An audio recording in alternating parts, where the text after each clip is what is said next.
សួស្តីបងប្អូនទាំងអស់គ្នាថ្ងៃហ្នឹងខ្ញុំនាំបងប្អូនទៅសារមួយនៅប្រទេសបារាំងហើយសារហ្នឹងគឺខ្ញុំមើល review តាម TikTok ដែរគេថាទៅសារហ្នឹងគឺមានរបស់ដែលធូរថ្លៃហើយសិតតែអីវ៉ាន់មានគុណភាពល្អហើយជាងពួកខ្ញុំជារៀងរាល់អាទិត្យគឺត្រូវទៅសាររាល់ដងគឺចំណាយអស់ច្រើនដែរប៉ុន្តែលឺទៅសារហ្នឹងឃើញថាអស់តិចអញ្ចឹងណាឥឡូវចង់ទៅសារហ្នឹងជំរឿដូចគេនិយាយអត់អញ្ចឹងណាឥឡូវយើងមកដល់ parking ហើយសារនេះប្លែកមែនតើនិយាយទៅតាក់ទងនឹង parking គេតបតែងមានរូបបន្លែមានរូបផ្លែឈើហើយទុកឲ្យថតអញ្ចឹងណាហើយ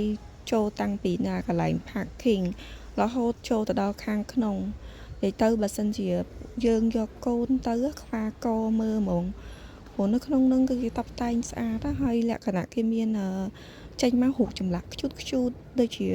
មានតុក្កតាបន្លែតុក្កតាអីផ្សេងធំទុកថតរូបអញ្ចឹងណាហើយសារនេះធំខ្លាំងមែនតើបងប្អូនមើលតាក់តងចដាវយន្តឬក៏អីផ្សេងក៏មានតែ2 3ជួរដែរហើយមនុស្សគឺច្រើនខ្លាំងមែនតើអើយហើយ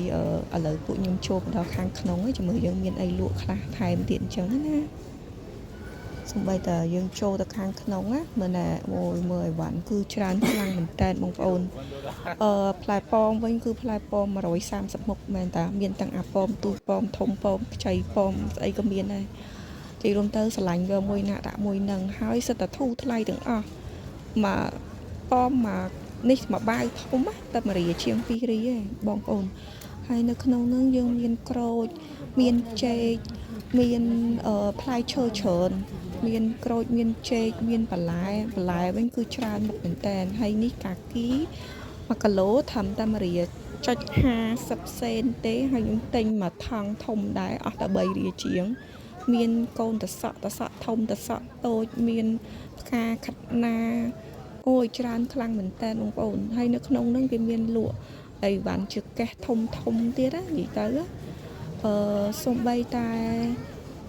បន្លែផ្លែឈើរបស់អាស៊ីក៏មានដែរហើយធូរថ្លៃខ្លាំងមែនតើ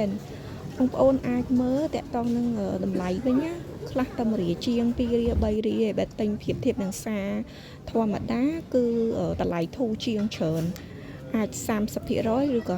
50%អញ្ចឹងណាបងប្អូនទិញនៅនេះរៀងធូរដែរចាំមើលគិតលុយអស់ប្រហែលអញ្ចឹងមិនដឹងទេណាខ្ញុំឃើញខ្ញុំខ្វាកដែរខ្ញុំរើដាក់នេះព្រោះដងខ្ញុំទិញបើទិញច្រើនអស់ខ្ទង់ចូល200ទៅ$300ក្នុងមួយអាទិត្យអញ្ចឹងណាបើសម្រាប់អ្នកនៅប្រទេសបារាំងគាត់ចង់សេវគាត់2នាក់អញ្ចឹងគាត់ទិញអស់ក្រោម100ឬក៏ត្រឹមតែ100ស្ដើងទេ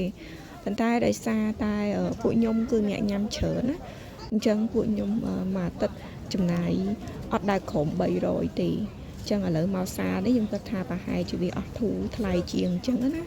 ព្រោះរបស់សុទ្ធតែរៀងធូរថ្លៃទាំងអស់អញ្ចឹងណាបងប្អូននេះយើងមានសាច់មានគ្រប់ប្រភេទមានសាច់គោសាច់ជ្រូកសាច់មាន់សាច់ត្រីគ្រឿងសមុទ្រហើយគេបែងចែកផ្សេងគ្នាហើយត្រីវិញគឺមានច្រើនប្រភេទសាច់គោសាច់ជ្រូករបស់គេនោះក៏គេមានច្រើនប្រភេទដែរ